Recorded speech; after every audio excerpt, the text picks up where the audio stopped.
Qué bien, qué bien me he quedado después de escuchar todo esto, porque acabo de escuchar algunas de las cosas más bonitas que he escuchado en bastante tiempo.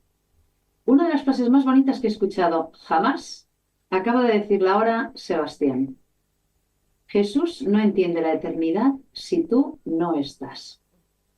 Y no sé vosotros, pero a mí me ha sonado tan personal esto. De hecho, me ha emocionado escuchar esto.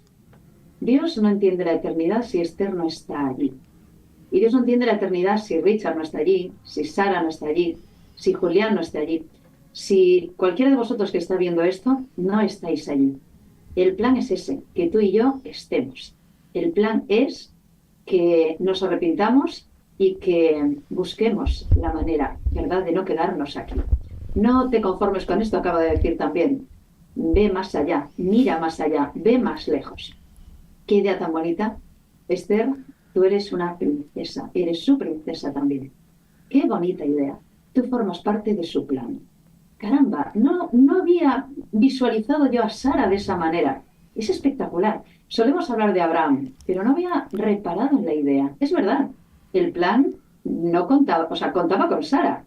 Sin Sara no podía haber ese plan. Qué refrescante el planteamiento que nos ha hecho el pastor de todo esto. Qué idea tan chula.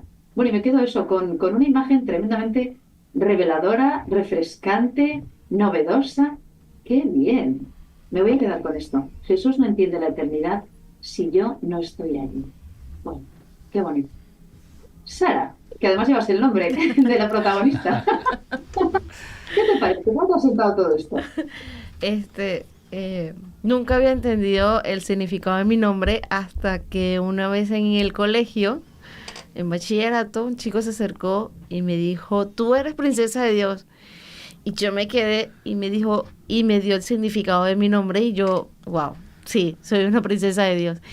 Y escuchando el tema de hoy, me llamó mucho la atención en que a veces olvidamos quiénes realmente somos. A veces olvidamos cuál es el lugar que Dios nos ha dado a cada uno de nosotros, que somos príncipes y nuestro reino, nuestra casa no está acá, nos olvidamos de eso, nos enfrascamos tanto en las cosas que están acá que nos olvidamos de que pronto vamos a ser príncipe y morar con Dios en el cielo. Y dice algo, lo que más me llamó la atención, que dice que Dios cumple sus promesas. Dios nunca olvida esas promesas que nos cumplo y a veces nosotros hacemos promesas y las olvidamos, pero Él no se olvida esas promesas y una de las promesas más bonitas es que vamos a ir con Él al cielo y vamos a ser los príncipes de allá, ¿no? Eso fue lo que más me llamó la atención y con eso me va a quedar que Dios siempre va a cumplir las promesas que nos hace. ¿Qué te parece, Richard? Pues desde luego ha sido un sermón muy motivador. Esas preguntas que él ha hecho, ¿qué plan cumple, qué parte del plan cumples tú en el plan de Dios? A veces pensamos el plan de Dios es un macroplan, ¿verdad? En el que yo puedo estar o no estar. Yo decido si quiero formar parte de él, pero pasa así de largo. Yo no soy parte importante en ese plan. Y hoy me ha encantado el sermón porque ha sido muy motivador. Dios me cuenta entre sus planes y no me salta. O sea, me ha encantado la historia de Sara vista desde este punto de vista. Cómo es verdad que todos querían saltarse a Sara. Incluso la propia Sara no se consideraba parte de ese plan de Dios. Y es Dios quien está empeñado en que Sara es parte esencial de su plan. Somos parte esencial de su plan. Dios puede hacer las cosas sin nosotros, pero es que quiere hacerlas con nosotros, porque tal y como decías, Él no se imagina la eternidad sin nosotros. Somos importantísimos para Él. Entonces me ha resultado un motivador bueno, si Dios me ve así, tendré que empezar a sentirme que soy valioso para Él y a dejar de pensar, que es lo que muchos cristianos piensan o pensamos o hemos pensado en algún momento.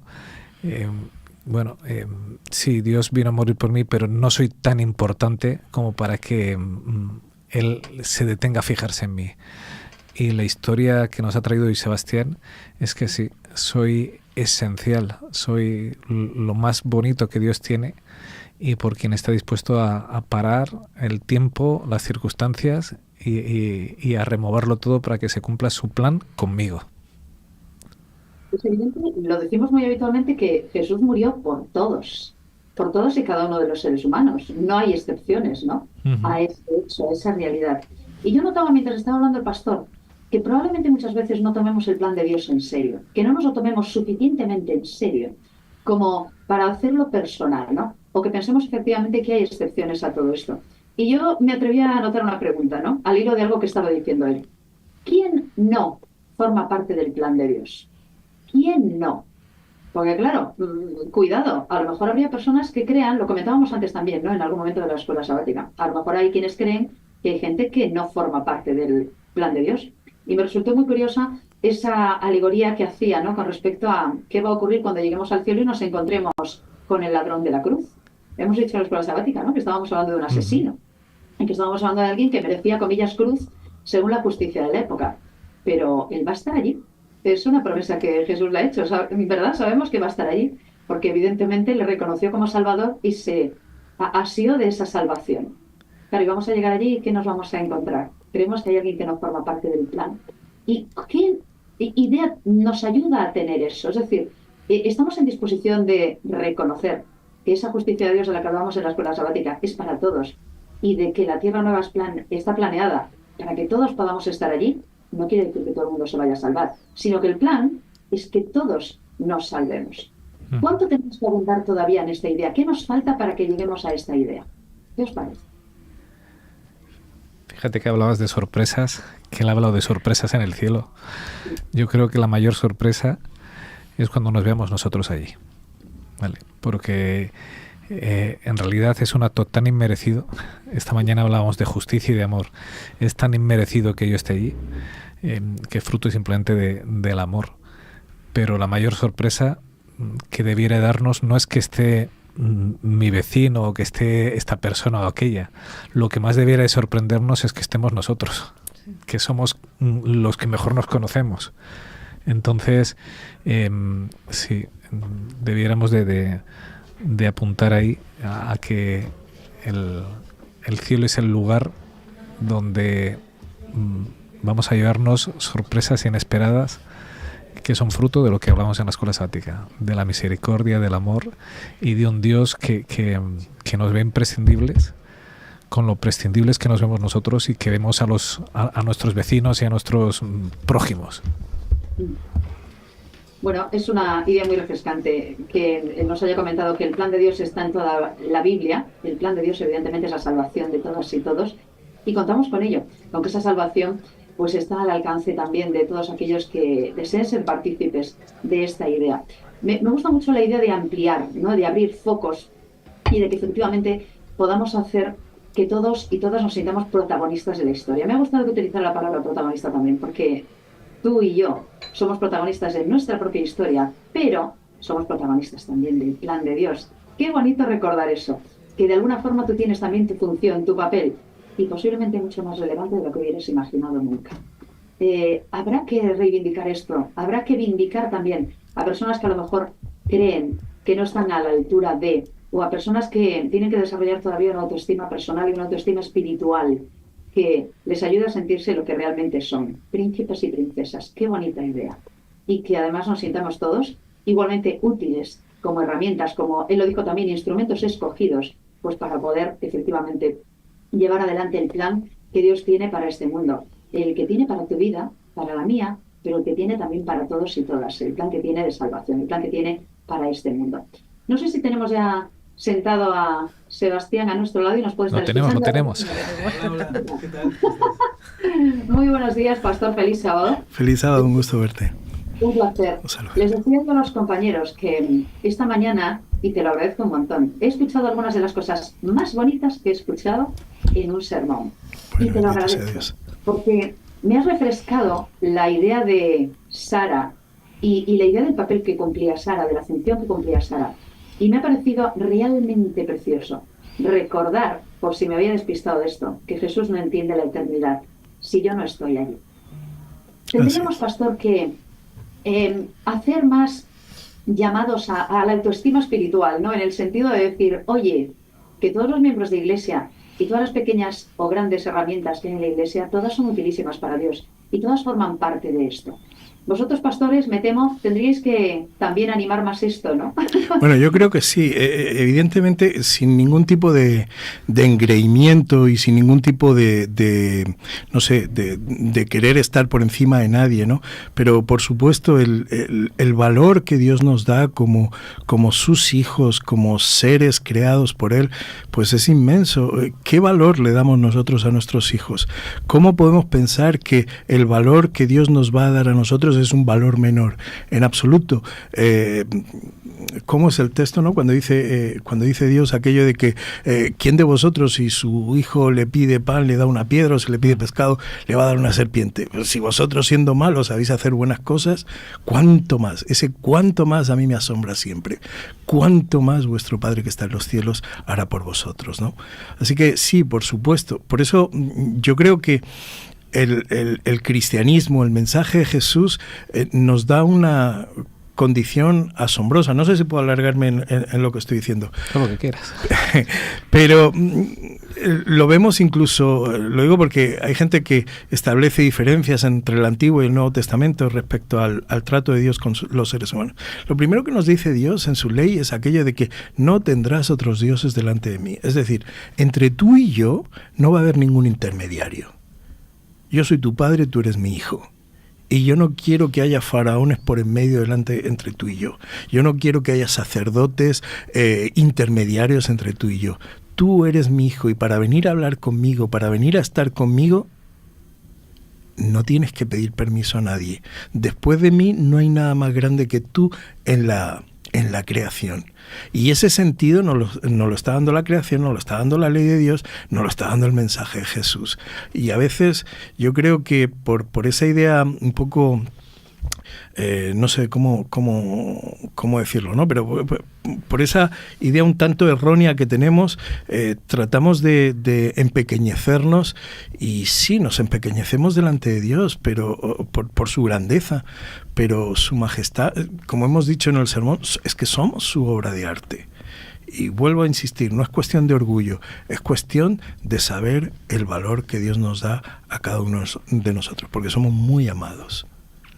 Fíjate que cuando hablabas eso de ser protagonistas en el plan de salvación, a mí como que se me iluminó una bombilla y decía, es verdad, el día que lleguemos al cielo no somos actores secundarios. O sea, vamos a ver un montón de ángeles que van a decir, las veces que hemos tenido que intervenir para que tú estés aquí, es una operación de rescate de cada uno de nosotros, donde el sujeto principal en esa operación de rescate somos cada uno de nosotros, y a veces pensamos que somos personajes secundarios que pasamos por allí, sí, entramos en la red como un pececillo más, y no, somos objeto de especial atención por parte del Padre, del cielo entero, para llevarnos de regreso. Somos los protagonistas de esas operaciones de rescate, no somos cualquier cosa para el cielo, y a veces no le damos el valor que merece, y tenemos una autoestima cristiana baja sin saber exactamente lo que suponemos para Dios. Te puedo contar una cosa que me hace pensar. Yo he sido un hombre que me he enfadado mucho cuando se me han olvidado las cosas. Por ejemplo, sales de casa, sales sin las llaves, tienes que volver a por las llaves a recogerlas y demás. Pero llega un momento en mi vida en que he pensado, espera, ¿y si esto formaba parte del plan de Dios? Porque Dios quería que me retrasara 30 segundos para cruzarme con el plan que Él estaba esperando a la persona a la que le sonreí y necesitaba esa sonrisa. Y yo estaba pensando, yo creo que Dios tiene las cosas tan sumamente coordinadas y formamos parte de esos planes de forma tan hermosa que no somos conscientes de por qué Dios puso el pajarito aquí, por qué, no sé, hay cosas tan pequeñas en la vida, pero tan importantes en ese plan de amor tan inmenso por nosotros. Y cuando uno descubre suceden esas dos cosas, ¿no? Cuando uno descubre ese plan, dices, por un lado, no somos nada, y por otro lado, cuánto nos ama. Lo decía el salmista, ¿no? Lo decía David, ¿qué es el hombre? Para que finalmente te acuerdes de él. Así que bueno, esa es una situación que creo que a todos como cristianos nos tiene, y no me gusta esto, pero déjenme decirlo así, como cristianos y cristianas nos tiene que hacer pensar. No jugamos, nadie juega un papel secundario. No estaba en el plan de Dios que uno estuviera por encima del otro, jamás. Eso no estaba en el plan de Dios. Como tampoco está en el plan que nosotros hagamos planes alternativos, ¿verdad? Esto lo hilamos no solo con la historia también de Abraham y Sara haciendo planes por su cuenta, aunque luego Dios reorganizó el tema, sino a lo mejor porque también nos puede ocurrir a nosotros. Tú hiciste un guiño, así como discreto, al principio también del sermón, con respecto a lo que anda circulando por ahí, ¿no? Es decir, en el mundo, y pasa en Texas, pasa aquí en Murcia, pasa en Vigo, donde estoy yo, en cualquier lugar, ¿no?, del mundo. Pasa que me temo que los seres humanos actuales estamos jugando también a hacer planes alternativos. Quiero decir, a hablar de lo que está ocurriendo, muchas veces cerrando bastante el foco, y diciendo a los demás lo que va a pasar, sin invitarles a que lean la Biblia, que dice una cosa completamente distinta. Y parece que nosotros estamos también planeando un poco, ¿verdad?, de forma a veces bastante extraña, errónea, un poco molesta, lo que está ocurriendo y lo que creemos que va a ocurrir. Y se dicen cosas a veces preocupantes, ¿no?, con respecto a cómo va el final de los tiempos, lo que están haciendo los políticos. A lo mejor no sería mejor idea dejar de ver algunos informativos o de analizar informativos de lo que está ocurriendo en Estados Unidos, por ejemplo. Sí. Un poco más de Biblia y leer la historia que nos has traído hoy, por ejemplo, a colación. Por supuesto, estoy totalmente de acuerdo contigo. Yo creo que, bueno, sería una discusión larga, pero creo que hemos mitificado mucho los tiempos finales. Y primero va a ocurrir esto, después va a ocurrir lo otro, después va a venir... Espera, que Jesús no lo planteó así. Jesús dijo, cuando me veáis, entonces esa es la señal. Tú ahora vive lo que tienes que vivir. La parábola del sembrador, o sea, de la cizaña es una parábola muy interesante. ¿Qué hacemos? ¿Arrancamos la cizaña? Jesús está diciendo, no, vuestra labor era la que era. Y ya está. Vivid eso, confiad en el Señor de la casa, dejad que las cosas lleven su tiempo, vivir la relación que tengamos que vivir. Y ¿sabes qué pasa? Que es que bueno, de esto pecamos todos, y permitidme, Jesús dijo algo muy claro. Nosotros, yo por ejemplo que trabajo con la plantación de iglesias, funcionamos mucho preguntándonos qué podemos hacer, cómo vamos a llegar, a dónde vamos, a quiénes vamos a alcanzar. Jesús dijo que el plan de evangelización de la iglesia consistía en lo siguiente: amaos los unos a los otros y en esto conocerán que sois mis discípulos. Y mientras sigamos pensando en lo otro y no sigamos pensando en esto, la predicación tiene que venir por ahí, tiene que venir por el amor de los unos por los otros, y ahí es donde estamos predicando el Evangelio. Entonces yo creo que hay que reconstruir lo que estamos haciendo, pero bueno, es una visión particular. Querría escuchar a Sara también, que seguro que tiene alguna pregunta que hacerte. Además se llama Sara, con lo cual efectivamente se va a sentir especialmente motivada por esto. Pero ¿sabes? Eso me lleva también a algo que anotaba yo mientras te escuchaba hablar, ¿no? Y al concepto lo anoté de esta manera, de espera activa. ¿Qué estamos haciendo mientras esperamos? Que Jesús venga, que Jesús vuelva pronto. Bueno, pero ¿qué haces? Me gustó la idea de el soldado con el escudo que está esperando a que ocurra algo, ¿no? Ya, caramba, claro, ¿qué estoy haciendo yo mientras espero? ¿Estoy esperando sin más o estoy haciendo algo? Pues fíjate, acabas de darnos el kit, ¿no? ¿Qué estás haciendo mientras? ¿Estás amando a los demás como Jesús te amó primero? ¿O realmente no estás haciendo nada? Sencillamente esperas, estás sentado a esperar, ¿no? A lo mejor tendríamos que trabajar también ese concepto de espera activa, ¿no? Sara, cuéntanos. Bueno, sí, justamente iba a comentar sobre eso, sobre la paciencia, pero también habló algo muy interesante que es la resistencia. Y esta mañana justamente hablábamos de eso, que la paciencia, cuando le pedimos paciencia a Dios, justamente vienen pruebas para resistir y poder desarrollar esa paciencia, ¿no? Uh-huh. Fíjate, hay un autor de estos muy vendidos, no le voy a hacer publicidad al autor, por supuesto, pero él viene a decir, ¿qué le dirías tú si supieras el final de las cosas? ¿Qué le dirías tú a José cuando lo echaron al pozo? ¿Qué le dirías tú a Daniel o a los 3 amigos de Daniel cuando los echaron al foso de fuego, o a Daniel al foso de los leones? ¿Qué le dirías? Tranquilo, aguanta. hay solución. Pero claro, estás en el momento, estás en el pozo y ¿qué haces en el pozo, no? Pero esa resistencia es la que nos da la fe, ¿no? La fe es mantenerme de parte de Dios, aunque las cosas digan lo contrario, ¿no? Es darle... Badenas es el que dice, la fe es adhesión, el ponerme de parte de... Fíjate que hablamos de resistencia y de esa paciencia activa, y me ha encantado ver la visión de bendición como familia, ¿vale? Okay. A veces pensamos en la bendición para todos, Abraham, el padre de la fe, y se nos olvida que somos bendición como familia. Sí. ¿Quién produjo la bendición? Dios, a través de Abraham, de Sara, de Isaac. Si yo me llevo ese concepto a mi casa, es mi familia en bloque la que tiene que ser bendición para los demás. No es el padre, no es la madre, no. Todos formamos un equipo y debemos de valorarnos y de dar valor a todos los miembros de la familia para que todos sean bendición. Así es. No puedo estar más de acuerdo con eso. El hecho de que toda la familia somos un equipo en nuestra relación con Dios.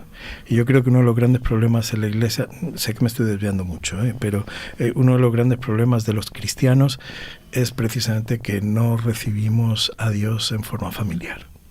Y bueno, es una pelea que hay que hacer, porque tampoco las circunstancias de la vida muchas veces nos permiten, pero hay que tratar de buscar ese encuentro con Dios en familia siempre. Es el legado que dejamos. Para dar valor incluso a cada uno de los miembros, el valor importante dentro de la familia. Claro que sí. Que no se nos quede nadie atrás. Claro que sí. Estamos concluyendo ya. Voy a pedir a los compañeros que hagan una recogida final también de conclusiones. La vamos a dejar la última también al pastor. Yo, pastor, me voy a quedar, aparte de con esa frase que de verdad me voy a convertir en lema: Jesús no entiende la eternidad si no es contigo, Esther. Voy a quedarme también con algo que nos dijiste, que me parece una idea muy chula, con respecto también a lo de la espera activa, ¿no? Espero que eso sea cierto. Era la tercera de tus conclusiones. Que allá donde vayamos, hijas e hijos de Dios, seamos bendición. Amén, claro. Que seamos conscientes de que tenemos bendiciones que llevar a los demás. Y a veces lo comentamos, ¿no? Pues que llueva lluvias de bendición sobre mí. Bueno, ¿y qué vas a hacer con eso? ¿Te has planteado que allí por donde pases puedes ir regando bendición? Allí por donde pases puedes ser también luz para aquellos que están en tinieblas o calor para aquellos que tienen frío. Pues yo espero que esa sea mi motivación también. Quiero no olvidar esto, que yo puedo ser bendición allí donde esté. Dios me bendijo primero, espero ser bendición también para los demás. Y es una idea con la que yo me quedo de tu sermón de esta mañana, que te agradezco muchísimo, porque ha sido muy cariñoso, muy revelador y la verdad muy, muy motivador también. Gracias por ello, pastor. Adiós, gracias. Muchas bendiciones también allí donde estés y con el trabajo que vayas haciendo. Y todavía te despediré dentro de un momento, pero Sara, ¿con qué nos quedamos? ¿Qué se te ocurre? Bueno, creo que Dios me habló esta mañana con respecto a la paciencia, porque realmente todo lo que hablamos en todo lo que fue la mañana, la iglesia en casa, fue paciencia. Soy una persona que soy un poco impaciente, incluso mi esposo me dice, tienes que tener paciencia, espera, ¿por qué te desespera? Y soy una persona que quiere las cosas para allá. Entonces el Señor hoy me habló de muchas maneras y muy directamente que tengo que aprender a tener paciencia. Y bueno, ese último mensaje de ser también resistente con respecto a las pruebas, porque a veces nos desesperamos. Y al desesperarme pierdo la paciencia, y al perder la paciencia realmente reniego de Dios y de su infinita misericordia hacia nosotros, en que Él tiene un plan para mí, tiene un plan para cada uno de nosotros, y si yo no tengo paciencia, Él no va a poder cumplir ese plan.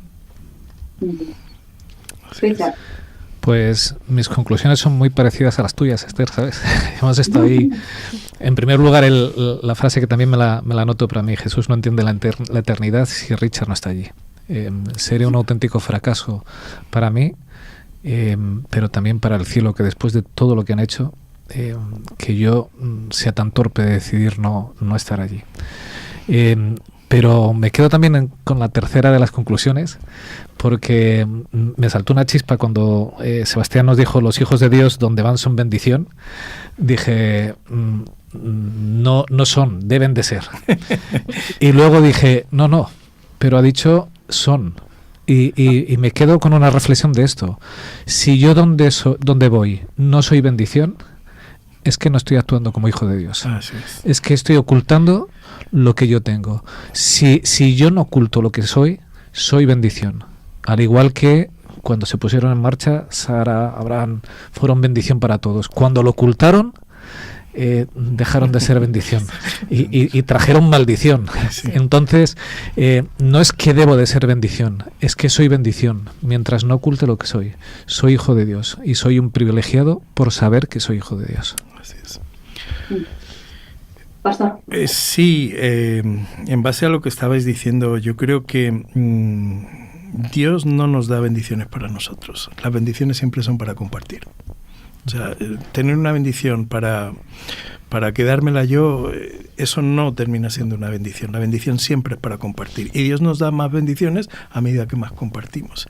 Evidentemente, no hay amor más precioso que el del Señor. Y tenemos que aprender esa paciencia, porque esa es la pelea de todos. O sea, porque es muy bonito hablar de ello, pero otra cosa es vivirlo. Y entonces, todos estamos en esa escuela aprendiendo de esa paciencia. Y bueno, en esa paciencia saber que pues finalmente está la promesa de ese Jesús que lo que quiere es vivir la eternidad conmigo. Porque si no, el Señor va a ir poniendo piedras en mi vida para que finalmente pueda darme cuenta de lo mucho que Él nos ama y que quiere estar con nosotros. Es un gran privilegio el hecho de poder saber de nuestro Señor, porque a veces nuestro Señor sigue trabajando en nosotros. Hay un texto que hoy no comenté en la escuela sabática, pero no olvidemos que el Señor murió por nosotros, aun cuando nosotros éramos pecadores, todavía cuando nosotros éramos pecadores. Entonces, hoy tenemos el gozo de saber de ese amor y de poder ser bendición a los pecadores, que para esto fuimos llamados. Amén. Pues somos llamados a esforzarnos y a ser valientes. Querría dejarte, pastor, hace mucho tiempo que no le dedico un texto a alguien, pero me ha venido a la mente el desearte que tu trabajo, es un trabajo complicado también, porque tiene muchos retos, ¿verdad? Y muchas dificultades. Te recuerdo, bueno, ya lo sabes, pero te lo recuerdo, no temas ni desmayes, porque Jehová tu Dios estará contigo a donde quiera que vayas. Amén. Que así sea. Tanto en Murcia como en Texas, como en cualquier lugar del mundo donde puedas encontrarte, esperamos que sigas contando con la bendición y con la compañía de Dios y que te ayude a no temer y a no desmayar. Es algo que necesitamos todos, pero que te deseo especialmente también a ti, a los compañeros, compañeras también, que a lo largo del mundo, pues efectivamente están luchando también contra los elementos y contra esas dos manos de las que hablabas también en algún momento del sermón, que no nos dejan descanso. Pero sí, Dios está ahí y sabemos que te va a acompañar y te va a bendecir. Así que gracias por este mensaje de verdad muy tranquilizador y que nos ha motivado, sinceramente, a recordar quiénes somos, parte importante del plan de Dios. Bendito sea el Señor. Gracias por ello. De Gracias verdad que a sí. Nosotros. Y feliz estancia en Murcia y feliz viaje. Esperamos que te vaya todo bien y que podáis seguir encontrando las bendiciones de Dios en todo momento. Gracias. Como Richard, un placer también. Nosotros en esta mañana. Bueno, un saludo a Juanfra, que estaba whatsappeando hace un ratito, que nos estaba viendo ahí todo contento. A Julián y a Juan Luis, gracias también por ese trabajo en el control técnico. Una vez más hemos contado con ellos y con el Espíritu Santo, que es el guionista principal también, como siempre, de cada edición de La Iglesia en Casa. Hoy Capicúa 383. Ha sido un placer también, queridas, queridos, estar con vosotros. Esperamos que sea este un sábado de bendición, una semana estupenda y que volvamos a reunirnos el próximo sábado a las 10 de la mañana aquí en La Iglesia en Casa. Cuidaos mucho. Bendiciones. Feliz sábado. Feliz sábado.